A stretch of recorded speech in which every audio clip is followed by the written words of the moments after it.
one.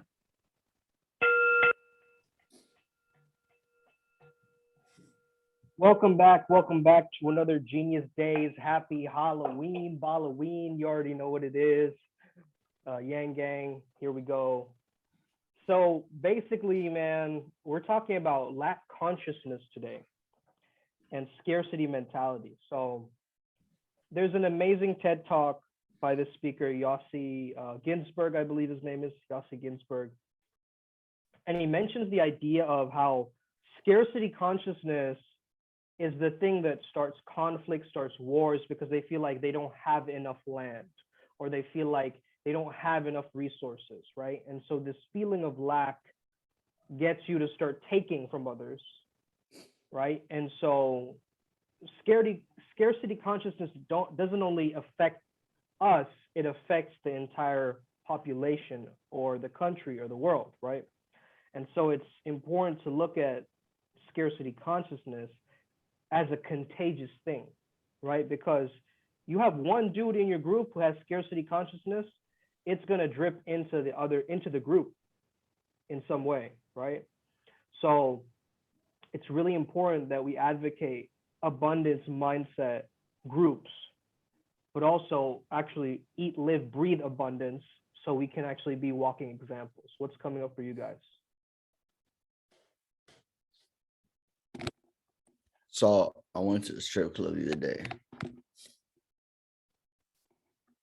and bro, I swear to God, that chick, she ain't never met nobody like me. Right? Let me tell you the story. It's a little bit longer than a short story, but it's not a long story.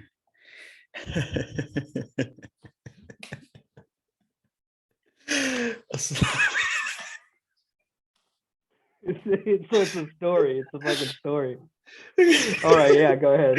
Go ahead. Oh, bro, niggas these days, bro. Fuck. So I'll tell you what happened. Right, the waitress comes. She serves me. We talk. She's like, "Do you need me to get anything else for you?" And I was like, "Send me one of the girls." Right. Well, I'm sitting waiting. Somebody goes on stage. They're dancing, and I think that she looks all right, you know. So I literally, brother, let me tell you, literally in that moment,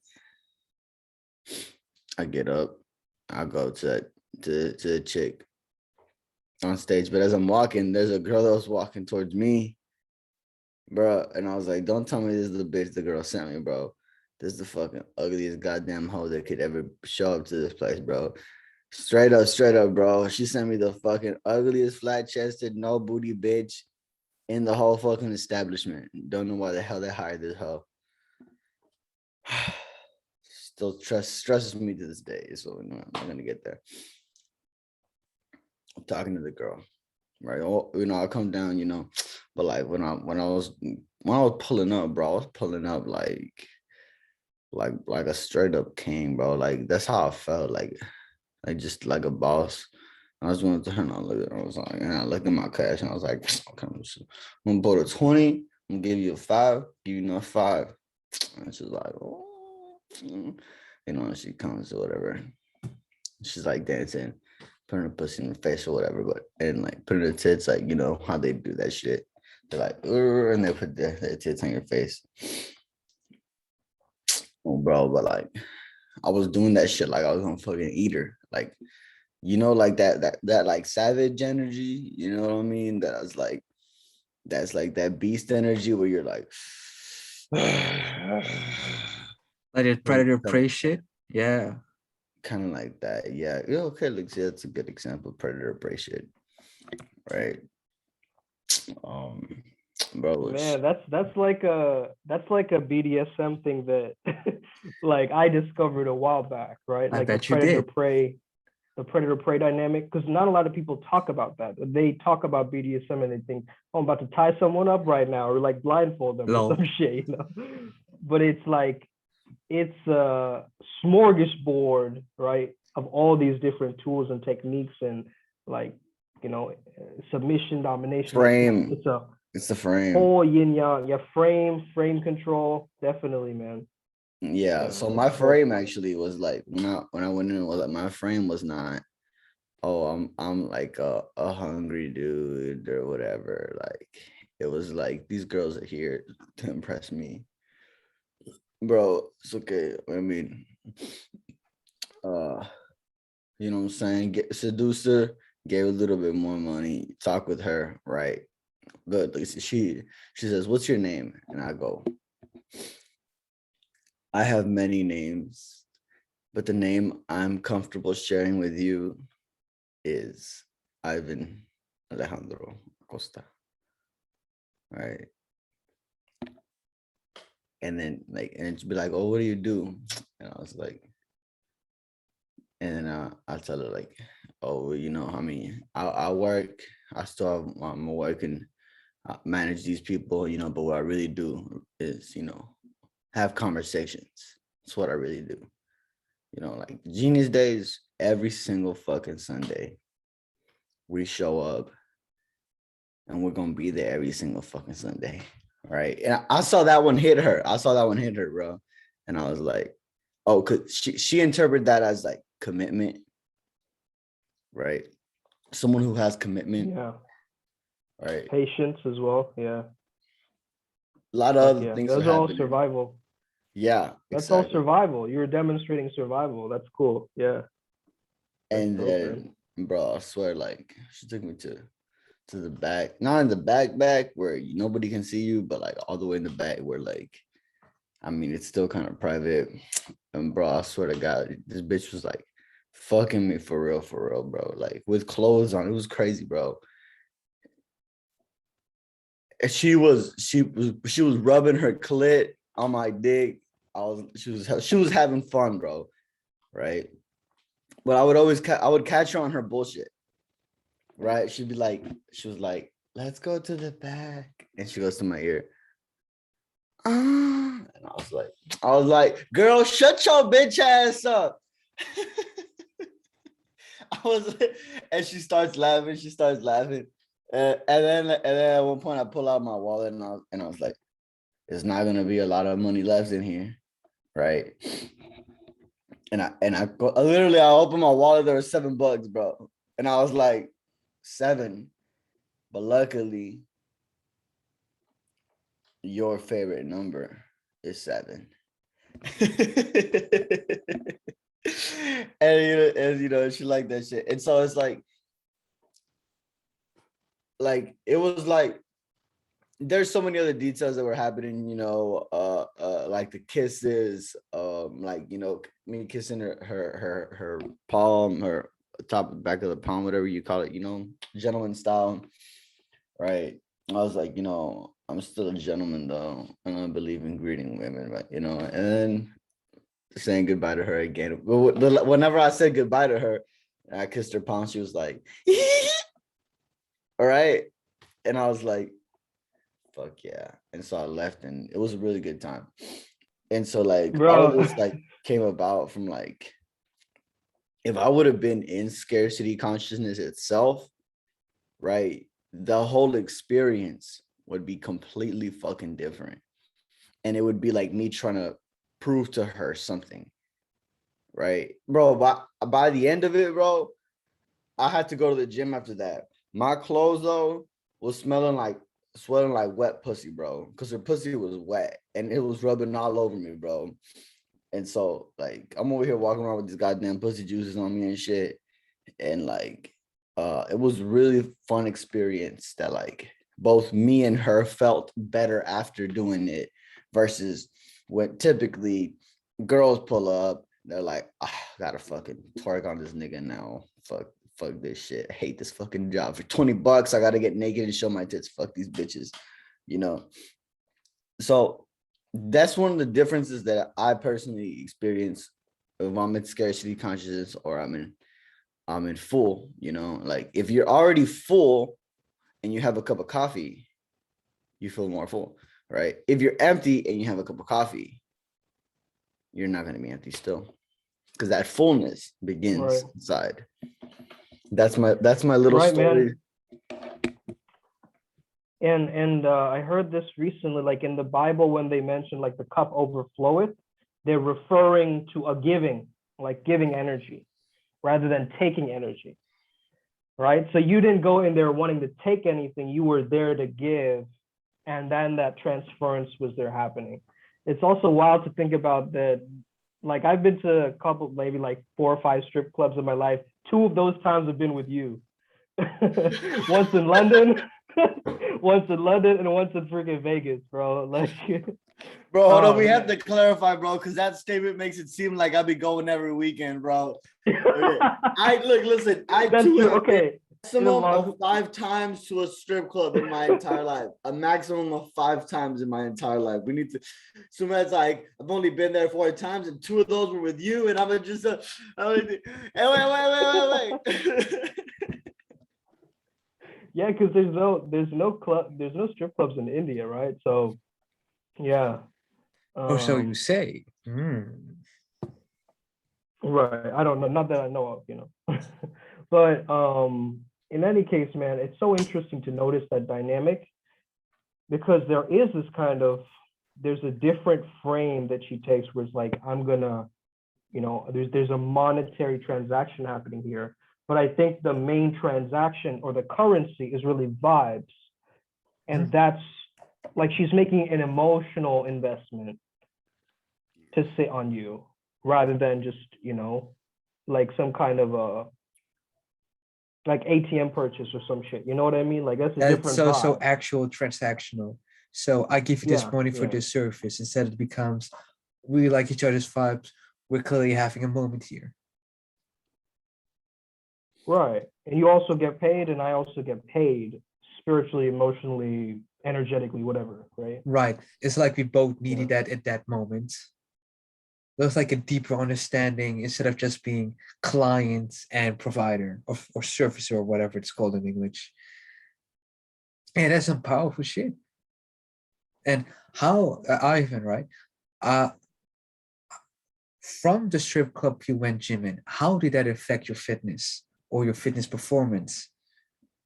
Does the strip club have an, is that the new pre-workout? That's what I'm trying to ask. I mean, I did have a good workout. I do remember this girl that she be having a crush on me at the gym. And she fine though. She fine. But we ain't talk yet. We ain't talk yet because I was in the zone and I couldn't get out the zone. It sounds dumb, but I couldn't get out the zone. I was too in the zone. Understandable, completely understandable. Like my conversation I would have been like, not non-playful, and it'd be like, I don't know. I think it would be too like intense or whatever. I don't know. I'll have to find out one of these days because she's too goddamn fine for me not to talk to her. So Well said. well, I said she's too fine for me to not talk to her, bro. So I gotta fucking figure something out there. What did you have in mind? But she liked me, bro. Like you can tell she be looking at me. She gave me a look one time and we both looked at each other like, damn. But I was in the middle of the fucking workout. What the hell am I supposed to be doing? Stop doing my pull-ups? Like, bitch. I got shit to do. But like it's cool though. This whole thing of like you can do it for clients as well. Like what I noticed is like people who are in lack, they're thinking, how can I get more clients? How can I get more clients? How can I instead of thinking, how could I provide value? Right. Because nobody gives a fuck about being your client or whatever. Like they give a fuck about the value that you get, that they get. And it's a subtle difference. It really is. Like it really is just the sense of like we were saying, that's your friend. That's your friend as well. Like it's not just a client, it's a friend, bro. And I learned that shit from Tony Robbins. I didn't learn it from him directly, but somebody that was working with him was like, Tony, he's like your friend as well, That's good. Tony, he's kind of like your friend as well. Yeah. That's good. One of the main ways that I've been able to distinguish these two consciousness or states of mind is that lack consciousness or scarcity consciousness is more like, why is this happening to me? Right? Whereas abundance mentality is more like, how can I make this better? How can I improve upon this? Right? So one is like solution focused and it's going like, oh, try me, motherfucker, instead of why me. It's like, try me, right? My turn is more abundance than the mentality of like, oh, not again. You like see those cartoons where, like the person like makes one mistake, clumsy error, and then knocks over another thing, and like that drops on him. Like in some of these like Looney Tunes cartoons, like these clumsy characters, they'll knock into one thing and then they'll knock into another thing and it'll just like crush them. That's what it's like to be in scarcity, right? Because it's like one negative thing happens and another negative thing stacks on top of you. And it's just like this draining energy. Whereas abundance is like an expansive energy. Your energy starts to rise and you don't need as much energy to try to actually even make that happen. It's like, notice that really spiritually enlightened people are still, right? They're very silent and still because there are more frames per second. Their frequency is so high, they just look still, right? Whereas, like, you get what I'm saying, bro? Like, that's a thought that I had the other day. Yeah. I know what you're talking about, bro. Because like chipmunks and squirrels, like, or hummingbirds. They move really, really fast. But like, I don't know how I know this. I actually don't know how I know this, how I figured this out. But I do know that I know it, and I trust that I trust it because inside of me it resonates as truth. Was that for them? They're not like, for them, they're moving so fast and controlled. Like their movements are not like twitchy fucking malfunction robots. They're like fast, precise, right? And so like for in their world, it's like slower motion. It's like regular to them. It's kind of what happens. It's kind of like somebody said that like when you get like, they were playing tennis and they're like, he said like when he got really good, the tennis ball no longer seemed like a little ball, but like a giant beach ball. Yeah, I was saying that for Frederick Dodson. I in his book, Flow State. His book Flow State mentions that. Yeah. Really? Oh. Because he plays a lot of tennis and he's using that example. Yeah. It's a really good book, so I definitely get people to buy that like book because he describes flow state so different. He's like, you don't induce flow state, you just allow it. Like he really breaks it down. He simplifies it, whereas other flow books are like, let me find the missing scientific datum for this. Like, yeah. It's true, bro. They're like, oh, you can I know how to self-induce into bliss, and you could be in bliss all day, bro. I'm like, bro, like for real, bro. Like, dude, this shit is real. And like, I hijacked your fucking system, bro. You have to hijack the nervous system, bro. And then, bro, flow state, that's where the magic really begins to happen, bro. Yeah, those videos like this that. Is just the one magic video to about get you to the magic, bro. No, it's not. Magic to get you to the magic. It's pretty catchy, bro. Anyway, man, I love the we remade the logo for Writing Reality, and now it looks superb. It looks really superb. It looks legit. Everybody, real quick, we're dropping this one just so you fucking know, because you gotta fucking know this shit, all right?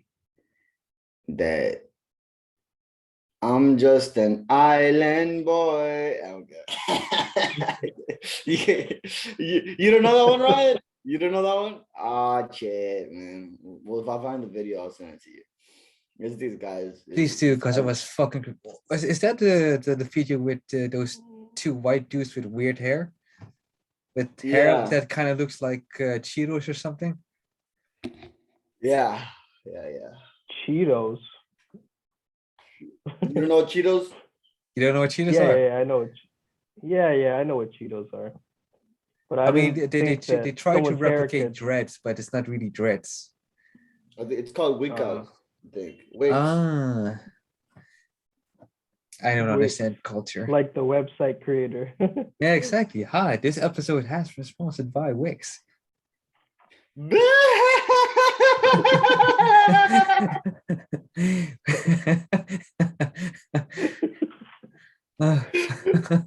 Bro, Ugh, ugh, you're like, I'm Uh, done. we have made it finally. ugh. Okay, Oh my gosh. so where were we? Where were we? Yeah, so abundance consciousness. How would you define abundance, Ivan? Bro, Like more than enough to go around? Like, I would define abundance as like the force of energy that continues to grow and never dies. Well said. I don't know. I like that. Like for me, like God and like abundance are like the same word kind of thing. Yeah, that's mine. Yeah, that kind of makes sense though, because in certain religions, it is not that you simply pray to God, but you allow God into your life. So why not allow abundance? Why not, it's like how, Black people say, don't block your blessings, meaning allow your blessings to be. Yeah, bro. One of my favorite affirmations is like when I do intentions, I'll be like, I allow myself to experience. Right. Most of it is just allowing, like get out of the way, but also be in the way, and also be the way, you know what I'm saying? You just remind me of a interview with Michael Jackson. So, which is kind of funny because we just spoke about God and the church bell is ringing. So I don't know the coincidences of this one, but Michael Jackson was once asked by a British interviewer, "How do you make music?" And he says he doesn't. He allows the music to happen. Often, when he is frustrated with music, it's that has he's let his thinking mind get in the way of making sense of the beauty that is music. So what he just does is stop, do something else, come back and let the music just flow. And it describes music as almost a godly blessing that comes from somewhere he can't explain it, and he just gave up on explaining it. He just lets it happen. And then he is very similar to the quote of tension is the enemy of the artist. He says something along the lines of the artist can't get in the way of his own art. He simply is and creates the art or lets the art happen. It's like, when you're dancing, you're in the zone, you don't think about what you're doing. Like, oh, I move my head like this and this, is in sync with this beat. No, you just fucking dance. I don't think about rhythm when having sex. It just fucking happens. You know what I mean? It's not like I use this move and this will, you know, result in this kind of effect on this woman. You just let it happen. Yeah, it's the takeover. It's the It's a takeover. takeover, which is funny because there's still the predator and prey dynamic in a way. Or surrender experiment or any of Or these surrender spirit, fucking any ideas. Zen Buddhism Yeah, like theorem. there is a difference. I remember like back then, I'm sure a lot of guys were here when they were younger. A lot of guys when they were younger, and they would like want to make sure like the girl orgasms or like that at least she enjoys the sex, and kind of got like, too focused on her. That's kind of like what I saw in myself was like, and I also read it in a GQ magazine because I used to read GQ. That's why I'm posh as fuck.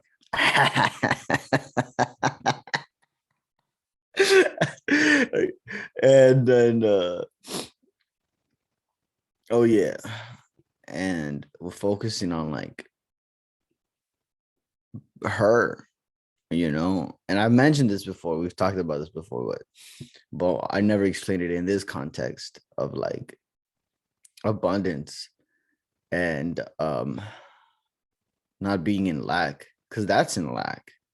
Actually, you're like in a pace of like, oh, my dick's not even good enough, so I need to make sure that like I need to perform right or whatever. You just hit a trigger point with me. I just hit a trigger Yeah, point. yeah, because that's one of the things that I worked on in my sexual adventures, where because on the one hand I used to watch a lot of porn, I had, I mean, what do you expect, I had such a desire to overperform that it became a crutch. And that I wasn't necessarily enjoying it. It became a chore, if that makes sense. And that took away of the enjoyment that she was trying to provide me, or they were trying to provide me. Right. And just misses the whole point. It's like going to war, but you're forgetting to win the war instead of just trying to win battles. Bro, what I learned. Yeah. One second. Go ahead. What I learned was that presence in the present moment, there is no anxiety, there is no depression, there is no fear. All of that exists either in the past or in the future, Right. not in the present moment. Assuming you wanted to say something. Yeah, which doesn't exist. The past and the future doesn't exist. All that exists is the eternal now, or eternitas, as they say, which is like a forever, like a now ever, if that makes sense. It's like a now ever, like a forever, but in the now. Yeah, that makes sense. It's the whole idea of the mathematical infinite space, where the hyperbole can continuously increase, but it will never reach it. It's like my hands can stay here, but there's like an infinite space that is here, right? But what if that infinity of possibility is the abundance, right? Yeah. It's the whole idea of, it's the same thing what we're doing with this podcast. We're allowing conversation to happen, right? We're allowing expression to happen. And speaking of expression, back to command respect. I haven't lost your book, Sumit. I just can't find it. All good, bro. It's not a competition. It's an abundance. It's an abundance. Hey. And going back to the whole sex dynamic, outperforming. The moment I have released that idea, or that limiting belief, is the moment I allowed myself to actually be myself, working towards my own things, own strengths, and the things that I like to do, and vibing with the right kind of people, and figuring out, oh, I like to approach this part of sex like I'm the director, and that's where I have fun with, and trying to figure out, like a masseuse, like, oh, where are her pain points and how can she enjoy me? Because once you find out more about the man-woman social dynamics, you will start to realize, oh, wait a minute, they want me to have fun too. They find nothing more enjoyable than to see me enjoy the moment too. And that reminded me of, wait a minute, my best fights are when I was completely in the present, not thinking about my next moves, not thinking about my defense, just being or playing my absolute role in that moment. So that's coming back to what Ivan said, being present in the present. Your presence in the present. Bro, yesterday I was hopping out my car. Watch. I was hopping out my car. I got to the venue, right? I got to park like right up front, right? Or because I was dipping, and then I just wanted to pass by a bar just to see what it was like. Question: what do you mean by dipping? By what? Dipping. Sorry, my American slang is not Oh, strong. dipping. Oh, like I dip out. Like, Oh, you left the establishment, right? yeah. You left the establishment. I did. Yeah, I did. It's funny. Pardon me. It reminds me of like this one comedian real quick sidetrack. He was like, he's like, oh, I like black people, because white people that they go up and they're like, oh, how are you doing, sir? Right, and the black people, sup. Yeah, pretty much. It's like you have a black translator, like, "How you doing, sir?" And then you have like your back saying, "Sup, man." Mm-hmm. Well, yeah, okay, back on track. Okay, so getting out of the car, right? And then like in my head, I'm thinking like, oh, make first good impression, right? Just for like for a moment, my head goes, oh, make a good first impression, right? And so I gotta put my key in my pocket here, right? And I'm thinking about that shit, and I'm like, bro, I'm here for a straight fucking like minute, bro, 40 seconds, like trying to close the fucking pocket here. And I'm like, oh fuck, right? And the next thing you know, and I'm like, oh, bro, they're thinking like, oh, this nigga fucking taking way too long to put his fucking close his fucking shirt pocket, right? And then my shit fucking, and then I have my phone on me, like somewhere here, and it fucking fell too. And like as I'm getting out, right? And I was like, oh fuck, right? And so literally, like, because my initial thought was, oh, I want to appear this way instead of actually being in the present moment. Couldn't put the fucking pocket in. Phone fell out in front of the venue. But you know what? Actually wasn't an issue because I just put that energy to the side and then I just walked up to the front. And I just talked with the guy, the bar, the security guy, and he was really, really cool. Told him a story. That's dope, man. That actually reminds me of the principle of like how there's a space after the om. When there's an om, there's like a space afterwards. So you can actually drop everything when you're in that space, right? You can be like, yo, some weird, awkward shit happened, and then let me just drop that, like put it to the side, and then just move like you did. So that's what it reminded me of. Like we can do that consciously in our experiences. Like, oh, there's an awkward moment where, oh, who gets to pay the bill at the restaurant or something like this, right? Where you're like, you do it, and then now it's just like fizzled out, and you can use that energy elsewhere, or yeah, transmute it, or yeah, really powerful, man. Yeah, sometimes we can. But I've always sometimes we gotta realize that all we have to do is just like put that shit to the side.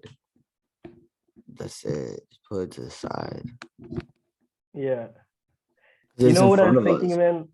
Go ahead, brother.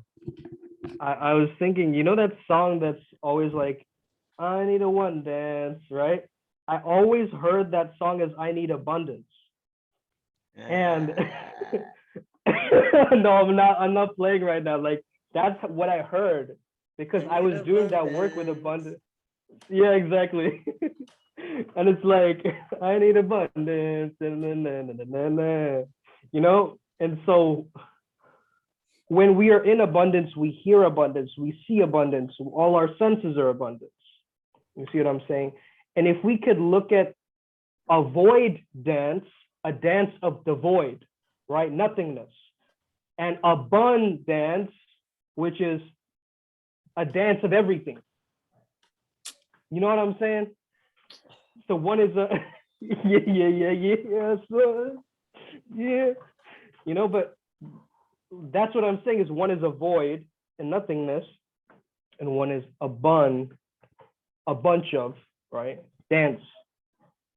Everything and nothing at the same time. So you can avoid the abundance, which would be avoidance of the abundance. You can't avoid that.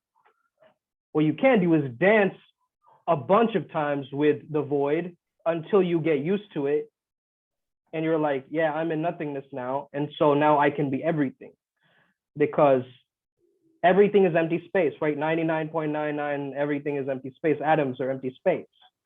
So once we can tap into that frequency of energy, now we can build stuff from it, because we're blank minded. We're not that we have nothing there, but it's like it's potential now.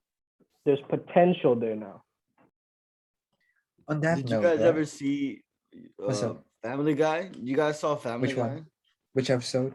There's the episode where Brian and Stewie like time travel. They have a time traveling machine, but then it breaks, and they go all the way. They go all the way far back before time even started. With the white screen and etc. Right? With the white screen, yeah, Or the white space or whatever. yeah, huh? I don't think I remember that one, but no, go ahead. Yeah. Well, basically, like that's that blank space that you're talking about. So it was like literally like where you can think about anything, imagine anything, and it'll physicalize in literally in that moment. But it's nothingness there, right? It's really cool. It's like a quantum chamber of zero. Yeah. And like they were like doing stuff with their heads and like popping up and like creating things. Speaking of creation, isn't that very similar to dance in many ways? Like imagine if a fight is a dance, sex is a dance, life is as a dance. The word dance is present in the word abundance, right? And the moment you were speaking of it, is abundance not similar to, like a bunch of dances? Like in the olden days, even in our own culture, we would dance to express theater. We would express a story. And by expressing it, it's almost like a therapy. Like we need to be reminded of this, either this godly energy, this universal energy, the force, or whatever. Right? And in my personal experience, I use dance to escape the mundanity, to make me remember, that in some shape or way, I'm connected to something bigger. I can't explain it. I don't know what it is. But at some point, we stopped asking what it is and simply let it be. Right? And in that being, we now have the possibility to create. It's like solving a math equation, right? There are many ways to solve a math equation. It's just what do you prefer? And because you now have the choice of preference, you now have the choice, the freedom of choosing what style of abundance do you want? What is the road that you want to tread? I mean, my road is different than both of y'all, right? Because in the taking of the challenge, in the taking of the challenge toward my freedom, my brand of abundance, I, find my freedom. I find my character. I build my character, etc., etc., etc. So thus, it becomes a continuous iterative cycle of, oh, I remember, now I'm applying, oh, right, I am now being, and it's a continuous evolution. It is very similar to what the OG Mandingo says on every day a new life begins. Right? Because if every day a new life begins, fantastic. That means, in essence, that, so what if I've made a mistake today? So what if I've done something clumsy? So what if an anvil fell on my head? Cool, as long as I could start over. I have an infinite amount of possibilities and new lives to live, right? And thus, because of this possibility, don't worry, be happy. Hakuna Matata. Yeah. I still think Bro. I still think Timon and Pumbaa pulled that one out of their ass, but no, they don't want to be eaten by a lion cub.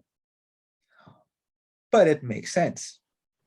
don't worry. I think that saved them. That this it's not scarcity consciousness. It's like, no worries for the rest of your days is like kind of a mentality of Zen, right? Yeah, So I think that it definitely rescued them, that shifting mentality. Because the way I see scarcity is like somebody hoarding furniture in their home. That's the image I get. It's like someone's like, if you're like, that's me, that's my ego identity. like, did you see these books? But like, you're like, oh man, I have so much emotional attachment to this like one piece of furniture that I don't want to give it up, right? Because I feel like I'll never get it again, right? Right, So it's right. this feeling of like, maybe it's there, maybe it won't belong anymore. It's this fear-based mentality. Whereas I feel that an abundance mindset is an expression, which is the example you gave of dance. So depression means to push something down in Latin, right? Yeah, And the expression means to squeeze something out.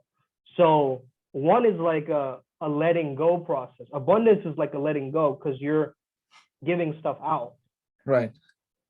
in a sense, right? You're I, like, you're cleaning the house I would instead like of to interject something collecting. Yeah, go ahead. because see how you're all about the philosophy of water, right? The idea of dance, in my opinion, and I'm not a teacher, student, I'm simply a practitioner of dance, is the idea of ebb and flow. Right? If you're dancing salsa or bachata, whatever, it is a back and forth movement. So what if the idea of having abundance is momentarily I have something, right? But I need to be very conscious of at some point I have to let it go because like every project, there's a beginning and an end. My life will continue, but everything has to stop at some point. And I think that's the whole problem I have with the Jedi mentality. They don't want any darkness, but the problem is the more you force upon light, the stronger you create the darkness. It's like avoiding the obstacle. The more you avoid the And obstacle, the more of a problem it becomes. Instead, now the obstacle becomes the way, and that's my opinion. yeah, I mean, that's one of my, I guess, pet peeves with a lot of like new age channelers like Abraham Hicks or Bashar or these people is they don't talk a lot about shadow work. Like they'll mention it in certain points with Right. like terms like follow your greatest excitement or whatever. Like you're gonna get shadows come up along that path of like follow your greatest excitement. You know what I mean? Like at the same time, they give you little pointers, but they don't really cover unveiling like the subconscious world and like going deep within. Right. It's like their paradigm is so different that it doesn't even touch the shadows, if that makes sense. So Right, because you both need the um shadow and the golden shadow. You need to face both right, the darkness and the light that makes you. Both what you exactly. fear of, to be scared of, and both, it is very funny to say this, but even I am afraid of reaching a golden shadow because I'm afraid to almost change.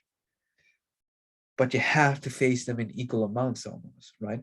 Because when dancing, I have to face, let's say, being rejected by a woman, right? But on the same sense, I can use this rejection to find a weakness within and then kill it because it doesn't have to be a problem. It can simply be disliked. And if that's the only thing I dislike, I can simply continue on living, right? While the golden Right. virtue is I am owning the club and I can, try again next time. Who cares? Thus, I've It's created my just, own brand yeah, of abundance. it's persistence, man. It's like, that's that mentality of abundance, is that persistence. Like there's a difference between giving up and surrender, right? Giving up is like, I'm throwing in the towel. Surrender is like, I'm giving up to a higher power, right? And so that's different. Like that's a different mentality where you're like, I'm not in control anymore. I've been in control most of today and my life, but let me practice letting go of control and see what happens. That's the surrender experiment, right? Yeah, So in that same way, like we have to like train that persistence muscle. Because when I was out with one of my good friends, he's a dating coach here, Yadavir, right? He was there doing his boot camp or whatever. one of these guys, you know, he kissed some girl who he thought maybe looked like a hooker, or maybe not. And he asked me, he's like, bro, is that a hooker? I was like, I don't know. That's walking a fine line for me, you know, like I can't really tell. And so, yeah, I was like 50-50, you know, he was so freaked out, you know. He walked into a group setting and he was like, hello, ladies, like this kind of thing. And then he got blown off of that set, you know. And the next night, he sends me a text message like, hey, I can't talk right now. I pulled this girl back. You know, that same guy.